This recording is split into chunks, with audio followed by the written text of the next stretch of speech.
Hello students, I am Dr. KGB Santosh Kumari, working as Associate Professor in Vignan. So today's class we'll be learning about verbs.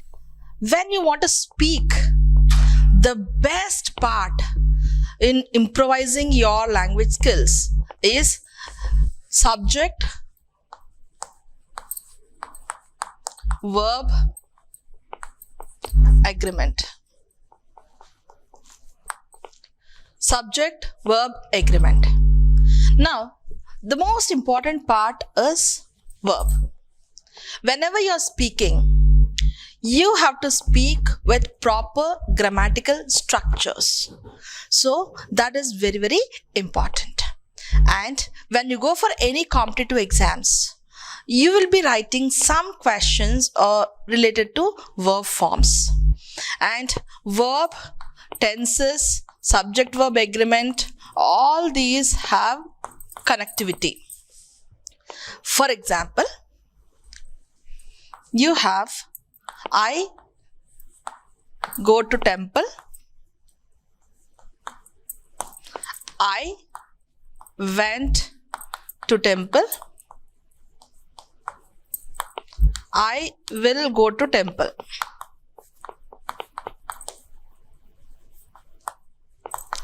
Here, in these statements, subject is common and object is common, but the difference is only in the verb form, which indicates that these three are of three different tenses. So, first one is present tense, second one past tense, and third one future tense. So here this verb form is in present tense, so we call it as present form, and this verb form is in past tense, and this verb form is in future tense, will plus V1 form. Okay, why I said this structure here is, whenever you're speaking, you have to communicate a context or a situation or something which happened earlier, or something which is going to happen later, or something which happens right now, or which is happening at present. So based on that, you will be having different tenses. Tense is nothing but time. So unless you have clarity on that, it will be very, very difficult to express yourself clearly with others. Okay? Now, we go in detail about what is actually a verb and types of verbs and what you have to learn when you're talking about various forms of verbs. All this we'll see in today's session. Clear, students? Till now? So, shall we start the topic? Alright. Now, what is a verb? What is a verb? If you have to define, I'll be giving you a sentence.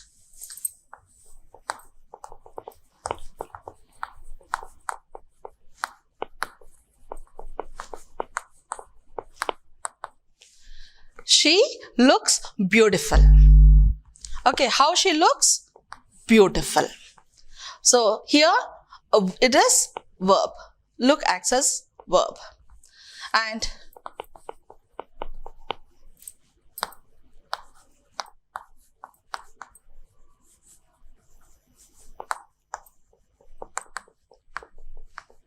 Ravi is playing cricket. So, is playing. Here, play.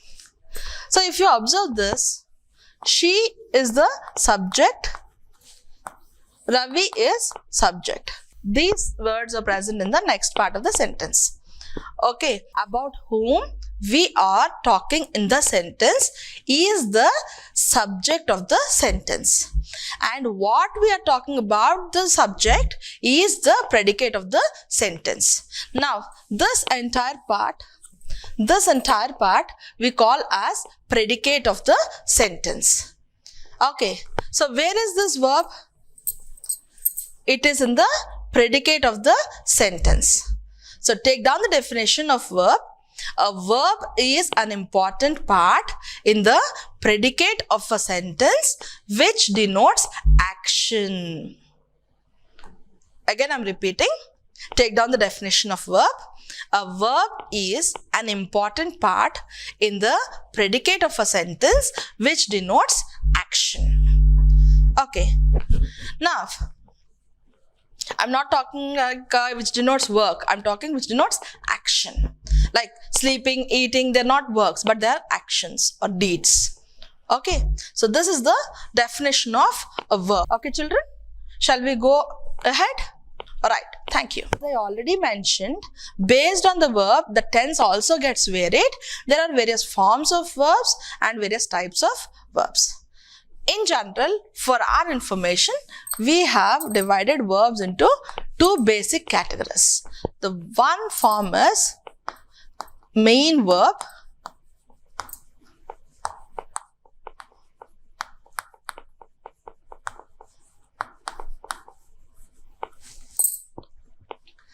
and all of you listen carefully, because if you learn this properly, you can apply this when you are speaking. And this is the first basic class, even if you want to excel in your spoken skills also, apart from written skills. Clear? Because you should know subject-verb agreement and you should know the usage of verb, where to use the verb properly. All this matters. And after this topic, because I thought of giving you activities first, and later I thought of telling you this concept, but the problem is, if you are aware of this entire concept, it will be very easy for you to excel in doing the activities. Okay, we have a couple of worksheets which you will do after the session related to verbs. Okay, so here verb, this is a main verb and auxiliary verb. Auxiliary verb is also called as supporting verb or helping verb. Okay, now coming to main verb, this is again divided into two categories.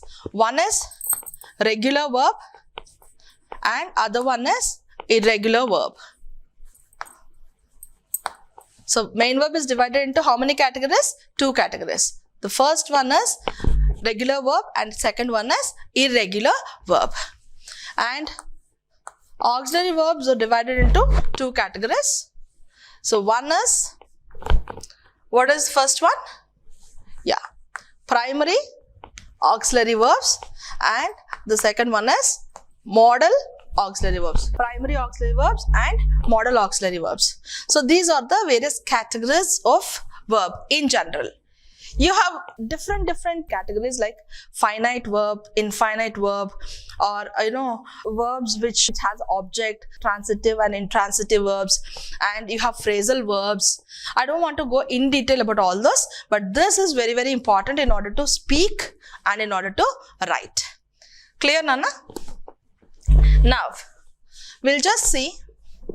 First, we'll start with regular, followed by irregular, and then we'll move on to auxiliary verbs. Clear? So first one, what is a regular verb? Anybody? Yes, what is a regular verb? So till now what we have seen? We have seen the definition of a verb and the relevance of verb, at the same time various categories or types of verbs, and how verb is basically divided in order to excel in your spoken and written forms. Now, regular verb is divided based on various forms of verbs. V1, V2, V3. V1, I just give these numbers. I'll give three more numbers, V4, V5, V6 also. But this has no connectivity as of now here. So based on the forms V1, V2 and V3 is present or root form, and V2 is past tense form, and V3 is past participle form.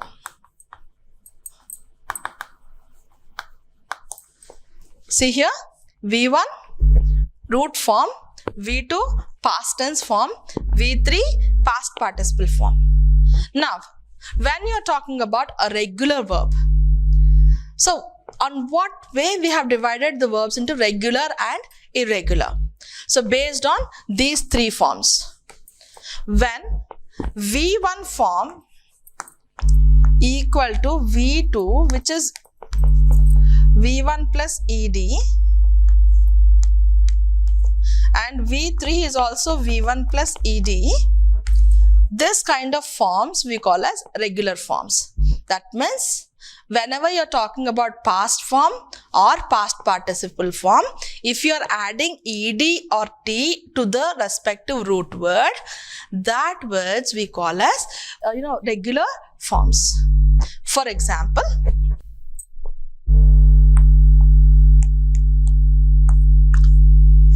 if you take the word talk, so what would be the V2 form? Talked. Talk plus ed. And what is the V3 form? Talk plus ed. Talk, talked, talked. So in regular form, again I'm repeating, there is a difference between irregular and regular in various aspects. The first thing is, this is the main concept which makes the regular form unique. Regular form, we'll take all the three forms of the verbs, and to the past tense form and past participle form, again I'm repeating, to the past form and past participle form, you have to add ed to the root word. And past tense and past participle forms are same. If you have any words like that, all those verbs will come under regular category. Clear? So this kind of verbs comes under regular verbs. So what is a regular verb? A regular verb indicates that its past form and past participle form contains the basic root form or V1 form plus ed or t. So that kind of verbs we call as regular verbs. Walk, talk, like that. And you have irregular verbs, the name itself indicates they are not regular. Okay, now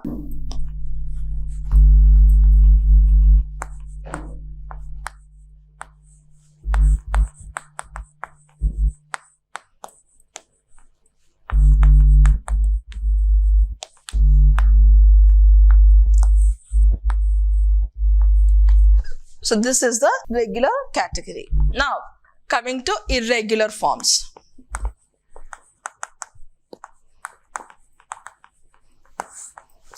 Coming to the irregular forms. Just I'll be giving you, because everybody is aware of the mathematical approach and mathematical style of teaching, just I'm giving you various forms here. I'll give examples also, but you have to do some homework. I'll be giving a couple of words. You have to work on some more words. For each model, I want you to write at least 5 words akin to whatever I said, and you need to use them in your spoken or written forms. Clear? Now, first category is V1 equal V2 equal V3. What is V1? Root form. What is V2? Past form. What is V3? Past participle form. So here in this model, all the 3 forms are same. So next model, V1 not equals V2 not equals V3. V1 not equals V2 not equals V3. So all the 3 are 3 different forms. The third form, V1 equal to V3 not equal to V2. So V1 and V3, that means root form and past participle form are same, but past tense form is different. And fourth category, V1 not equals V2 equals V3, which is almost similar to regular form, but here there is a twist. There is a change in root form. There is a change in root form. I'll give you examples, okay? And fifth one is exception category. The exception category is V1 equals V2 equals V3 in spelling, and V1 not equals V2 equals V3 in pronunciation. Okay, so here these are the 5 various categories when we are talking about irregular forms. Now individually we'll see the examples. Alright, so first one, V1 equals V2 equals V3. That means all the three are same. Like cut, cut, cut. Put, put, put. Like this. That means when you're using any sentence, again I'm telling you the relevance of how you have to use in spoken exposure. So when you're speaking, if you are talking about just completed action, you need to use present perfect tense. So in present perfect tense, you have to use the form which is past participle. That means V3 form. For any perfect tense, you have to use past participle form. And for any past tense, you need to use V2 form. And for any present tense and after first person, you have to use which form? Root form. I'll tell after this. First, just remember all these concepts. The example for the first category is cut, cut, cut. So what is the homework I have given you? You have to identify other couple of words like this. At least for each model, I want you to identify 5 words and write the various verb forms and use them in the context. Okay? Clear, Nana? Okay. So the next one, V1 not equals V2 not equals V3. Example, go, went, gone. That means whenever you are using this V1, I go to temple. I went to temple. I have gone to temple just now. So first one, I go to temple, I use V1 form. And second one, when I say I go to temple, but if I say she goes to temple. I'll tell you the formula afterwards. She goes to temple. And she went to temple, I went to temple. She has gone to temple, I have gone to temple. Remember these concepts. Alright, we'll come back afterwards. Next one, V1 equal to V3 not equal to V2. That means the past form is different from past participle and present form. That means run, ran, run. So V1 is run, V2 ran, V3 run. Again I'm repeating. V1, that means present form or root form is run. V2 past tense ran and V3 past participle run. When you are saying I have, you have to say I have run. I ran. I run. Okay? She runs. Next one, V1 not equal to V2, but V2 and V3 are similar. This form appears exactly like regular form. Like for example, talk, talked, talked. So here, sleep, the most interesting task. What is the most interesting task? Sleeping, eating, enjoying. Alright? So sleep. If you take this word, what are the other two forms? Slept, slept. Sleep, slept, slept. And if you take the example of regular form, talk, talked, talked.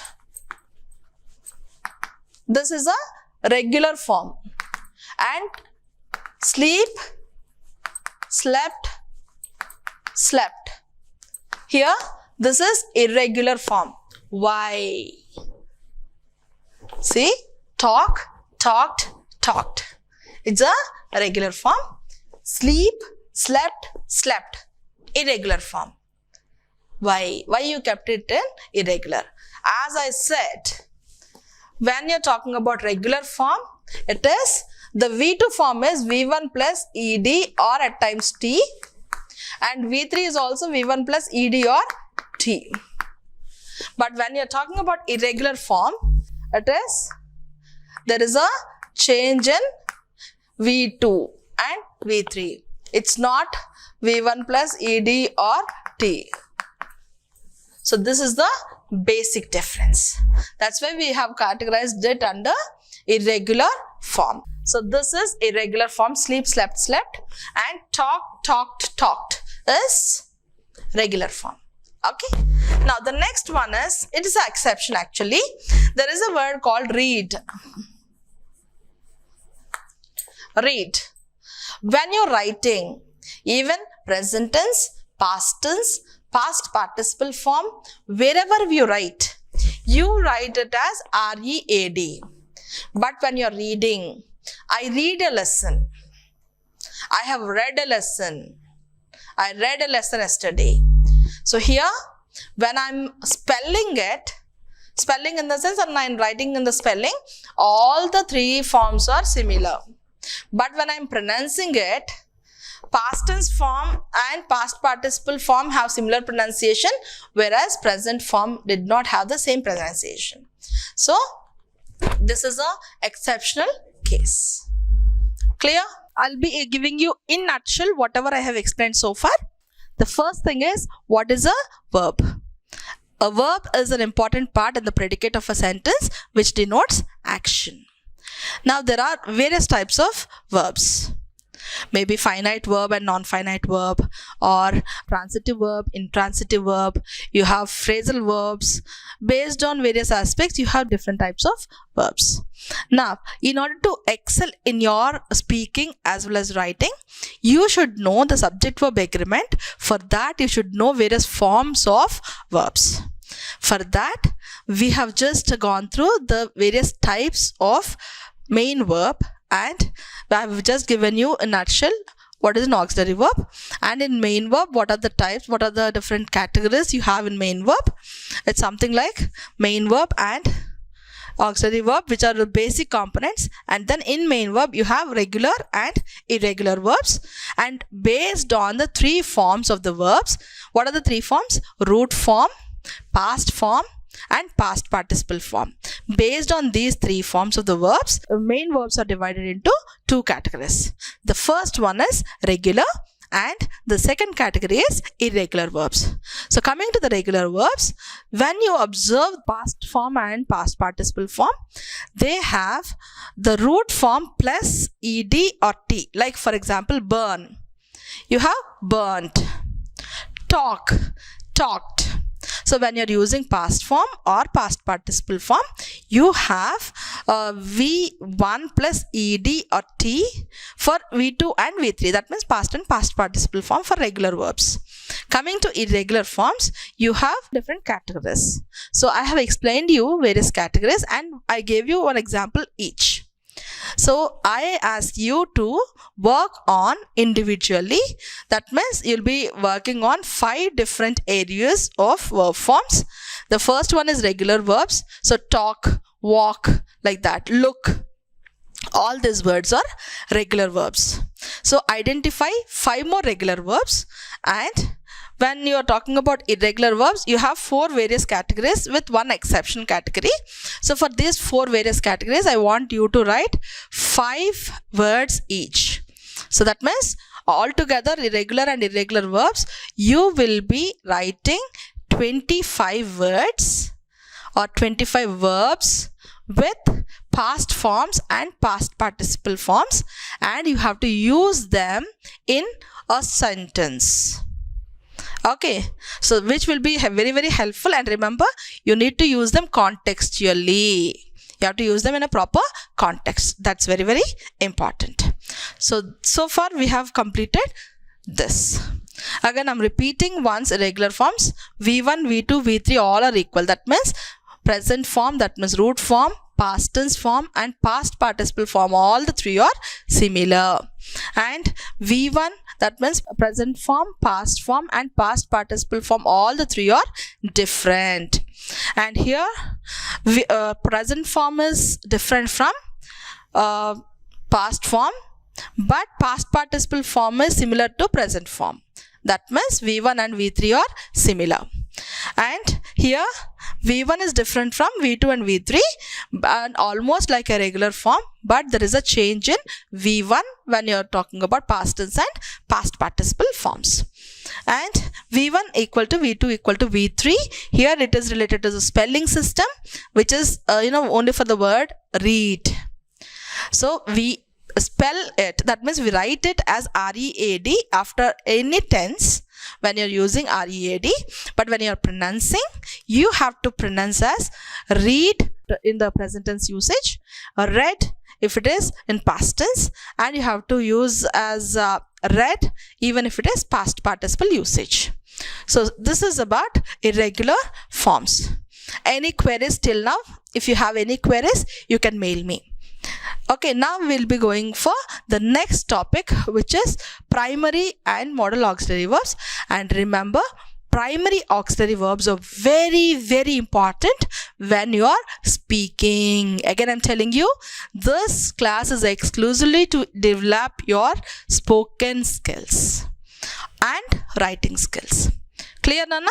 Shall we go on? Auxiliary verbs or supporting verbs. How many types you have? Primary auxiliary verbs and modal auxiliary verbs. Now, what is the difference? Generally, when you're dividing something into a chart or tree diagram or something, definitely you should have some difference. Then only we can divide it into different categories. If they're similar, you cannot divide, right? So here, primary auxiliary verbs and modal auxiliary verbs. Before going to this, I'll be giving you a small example. Like, primary auxiliary verbs are very good. They'll be performing dual role, which is very, very important. And primary auxiliary verbs, they perform the role of main verb in the absence of main verb and perform the role of auxiliary verb in the presence of main verb. But modal auxiliary verbs, they cannot perform the role of main verb. In the absence of main verb, you cannot use modal auxiliary verbs unless it is a phrasal usage. Okay, so here, the primary auxiliary verbs, I'll be giving you a list of verbs which comes under primary auxiliary verbs. And then we'll be moving on to modal auxiliary verbs. And here in modal auxiliary verbs, you have which forms? Will, would, can, could, may, might, ought to, need to, will be, shall be, will have, shall have, etc. Will have, shall have, etc. So here, anyhow, be is another, be and have are the forms of primary auxiliary verbs. So that when we are using will be and when we are using shall be, you can use a sentence. I shall be there. I'll be there. Like that. Primary auxiliary verbs perform the role of main verb in the absence of main verb, and they perform the role of auxiliary verb in the presence of main verb. Okay. What are the words that comes under primary auxiliary verbs? Be forms, do forms, have forms. Be forms, do forms, have forms. Now, what are the be forms? Is, am, are, was, were. These are the forms which are be forms. In the exam, in your question paper, if something is given like she blank in the brackets be,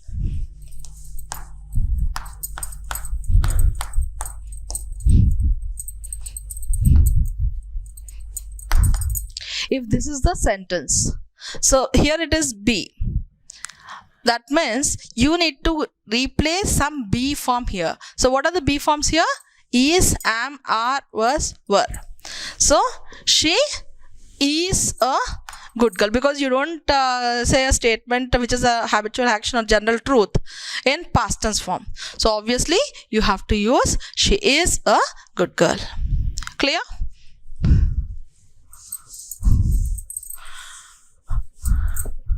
Now the next one is do form. So do, does, did. do, does, did.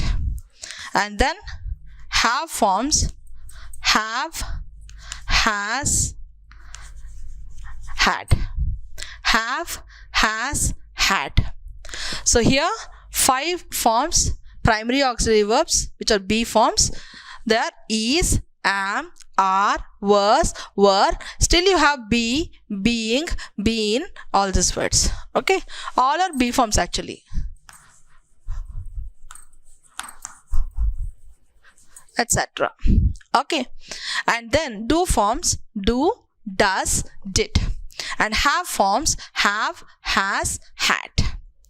Okay, now when you're using the tenses, because I'm connecting tenses and the subject verb agreement when I'm talking about verb forms, and this is the basic class which you need to understand, so that you can directly go into the activities which you can do in subject verb agreement as well as tenses. Is it clear, Nana? Right. So next we'll go for this. So here I'll be giving you again a kind of definition, or maybe a kind of statement or a rule which is very, very crystal clear, which goes with subject verb agreement. And for this, these forms are very, very important. Primary auxiliary verbs are very, very important. Shall we go for that? So whenever you are talking about subject verb agreement, shall I erase this? I'll be erasing here, and then we'll go for subject verb agreement. All right.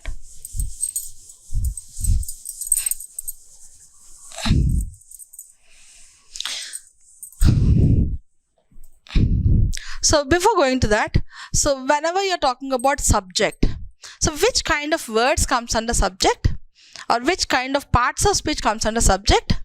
Yes, noun or pronoun. Okay, so noun or pronoun. Noun is nothing but noun or pronoun. Noun is nothing but name. Okay, now coming to pronoun, you have 3 persons. Okay, first person, I. And remember, all the sentences, they have subject, which is very, very important. All the sentences have subject. Alright, so I is first person singular in present tense. I'm talking about tense now. Okay, so I is first person singular. Next, you. You is second person singular as well as plural, we use you. Now coming to third person is very, very important. He, she, it. He, she, it. These 3 are third person singulars. Remember, I'm writing here third person singulars. And I and you, actually I is first person, you is second person, but in present tense, just I'm giving you which words or which auxiliary verbs, especially primary auxiliary verbs, will go with these words.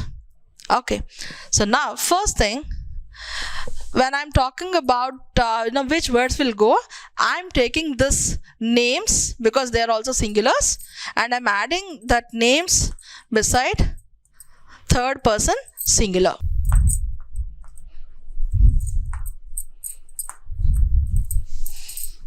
Name, he, she, it. And root words, I told you, main verbs V1, V2, V3, V4, V5, V6. So V1 is root word, and V2 is the past tense verb, and V3 past participle, V4 V1 plus ing form, that means continuous tense, V5 V1 plus es or es or ies, V1 plus yes or es or ies, and V6 is will plus V1. Whenever you are writing will or shall, the next form would be definitely root form. You don't have any suffixes to it. Okay.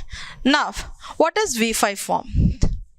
V5 form is a simple present form, or after third person singular in present tense we use V5 form, which has, remember, which has S after the word. It may be yes, or it may be es, or it may be ies.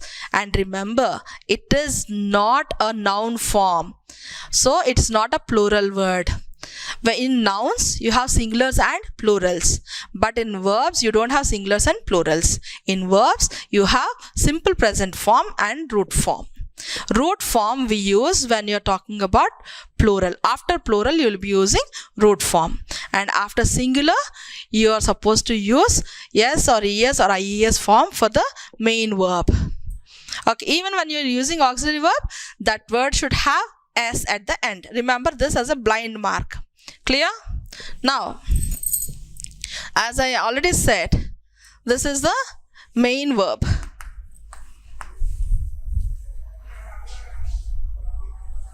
These are the main verb forms. Okay. Now, when you're talking about this, name, he, she, it, or any third person singular. For any third person singular, and you, they, we, or any plural. Or any plural. So what are the verb forms that come afterwards? That we'll be seeing. And I, you will keep it separately, because certain verbs will go differently with I and with third person singular, even though I is singular. Okay, we consider I as singular for certain things, as plural for certain things, right? So third person singular. Now I we consider for plural in present tense, and whenever you are using past forms we consider it as singular. That's why I said for certain things we consider as plural and certain things we consider as singular. Okay, we say I have, we say I was. That is the difference. Okay, now just see this for plurals, for third person singulars, and for names, and for I. So what are the main verb forms that go with, and what are the primary auxiliary verbs that go with? Okay, so the first one, root form. For I, V1, and for plurals also V1, and for singulars I told you clearly, for any verb which goes with the subject which is singular, you should have S form in present tense. So which form has S? V5 form. So V5 form will go with he, she, it, or any name. That means she goes, it goes, they go, you go, like that. Clear? And I go. Now we have finished this main verb form. Now coming to main verb, here in V5 I said V1 plus S or ES or IES. Now you may get a doubt. What is your doubt? Where to keep S, where to keep ES, and where to keep IES? In general, right? I cannot keep GO, I cannot add IES. I have to add ES. Or when I am writing carry, I cannot write like this. It's wrong. So what is the rule? Remember, there is a crystal clear rule for this. Write down. If any verb ends with O, if any verb ends with O, add ES. Like go, do, for example. The verb ends with O. So what I'm adding? ES. And it becomes does. So after she, if you have to use, because she is third person singular. So after she, if you want to use, she does or do? She does. Good. He does. It does. They do. I do. Remember this. Okay. Keep it as a crystal clear mark. Okay. And this is one rule. If any verb ends with O, add ES. Now, if any verb ends with y, I'm not talking about noun, I'm talking about verb. If any verb ends with y, then you have to add, like for example, carry. If any verb ends with y, you have to add ies and remove y. So it becomes carries. Now you get a doubt. Madam, what about play? Play also ends with y, right? Now the rule says, if any verb ends with y preceding a consonant. If any verb ends with y preceding a consonant. Preceding means before that y, if you have a consonant. A, E, I, O, U are vowels. Rest all the words are consonants. So if any verb ends with y preceding a consonant, then you need to remove y and add ies. Keep this as blind mark. So what is the first rule? If any verb ends with o, add es. If any verb ends with y preceding a consonant, then you have to add ies and you need to remove y. Now, if any verb ends with y preceding a vowel, then keep the y like that and add s, like play. Like play. So for play, what you write? Plays. If any verb ends with y preceding a consonant, remove y and add ies. If any verb ends with y preceding a vowel, don't remove y, add s. These three are exceptions. For rest all the verbs, add s. And this is for V5 form. Where to add s, where to add es, and where to add ies. Is it clear till this? So what are the three rules? If any verb ends with o, you need to add es. If you are converting from present form to simple present form, that means root form to simple present form. Okay. If any verb ends with y preceding a consonant, remove y and add ies. If any verb ends with y preceding a vowel, add s. These three are exceptions. For all the rest of the verbs, add s. Clear? Right. Now, so after third person singular, what form you have to write? V5. Now you come to know what V5 form you have to write. Is it clear till this? Okay. Now we are coming to primary auxiliary verbs. So after I, definitely B form should be am. After I, you have to use am. I'm a good student. I'm very lucky. I'm superb.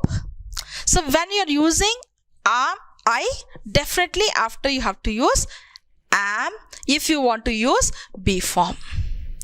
And out of all these five, these two definitely we use for past tense. And these three we use for present tense. So I always go with am, or am always go with I. Now, is. Out of the blind rule is for singular, third person singular or any name after that, if you want to write anything, remember it should get S form. So out of these three, which word has S? Right, is. So is will go with third person singulars, and other word is are, which will go with plural form. So after third person singular, in B forms you have to use is, and after plurals you have to use are, and after I you need to use am. Okay, so next one, past tense we'll be seeing afterwards. Otherwise was we will go with singulars and were with plurals, and after I also you have to use was in past tense. Clear? Now do forms. So out of the three, did will go with past tense, plural and singular. So did will go with singular and plural in past tense. Now we are left with do and does. So which word has S form? Does. So does will go with third person singular. So does will go with third person singular. So for plural, yes, do. And have forms. Have, has, had. Had will go with past tense singular as well as plural. Leave it aside. Now have and has. Which word has S form? Has. So after third person singular, you will get has. And plural, you will get have. So is it clear? So again I am repeating. If you consider these words or subjects, so the subjects are I. If I is the subject, then you have to use V1 form after it, and you have to use am, and you have to use have, and you have to use do. I do, I have, I am, I go. Go or any verb, whatever. It should be root word. And then plurals, any plural forms. We, you, they, or any plural forms. If it is there as a subject, then what are the verbs that go with? V1 form. That means, for example, we go, you go, they go, children go. And we are, they are, you are, children are, like that. You do, we do, they do, children do. Or we have, you have, they have, children have. Okay. And then third person singular after any name like Krishna, Godavari, Ravi, any name, after any name, or he, she, it, or any singulars like child. Children is plural, child is singular. So after any singular, so here you need to use V5 form, which is V1 plus yes or es or ies. V1 plus yes or es or ies. That means when the verb ends with O, you have to add es. If the verb ends with y preceding a consonant, you need to remove y and add ies. If any verb ends with y preceding a vowel, don't remove y, add s. If for all the other cases, add s. So in such cases, you have to use V5 form. V5 form is simple present form after third person singular we use in present tense. Clear? Next. He is, Ravi is, Krishna is, she is, it is. She does, he does, Krishna does, it does. Or he has, she has, it has, Krishna has, like that. Okay. So these are the crystal clear subject verb agreement rules. Okay. There are a couple of rules which we discuss in the next class. And when we are talking about all this, you should have a clarity and clear idea on these aspects. So this is related to the verb forms, which are very, very useful. Is it clear, Nana? Any doubts till now? Okay. Now I gave you one assignment in the middle of the session. You are supposed to write 5 words for each regular as well as irregular form, and you need to use them in your context. Now, after listening to the subject verb agreement ideas of present tense as well as past tense, you just check whether the statements which you have written on your own is correct or not. Okay. And one more assignment I will be giving you today, which has an implication on your lab, which is write about yourself in about 1 minute talk. That means you should write a concept which when you speak, it should come for 1 minute. And you have to cover all your details. Details in the sense, your hobbies, who you are, what you are, what are your hobbies, what are your interests, and what is your short-term goal, what is your long-term goal, what you're intended to do, and how you want to become, what are your special skills, exactly what are your co-curricular, what are your extracurricular skills, if you want to excel in your life, what you want to do, all these things you have to mention in 1 minute. And what are your favoritisms, your favorite persons, favorite things, your wish. You should talk about yourself. That is very, very important. And write all the details on a paper and check whether you're following the subject verb agreement or not, and based on that you have to write. Is it clear? Shall we meet in the next class? Thank you. Meet you again.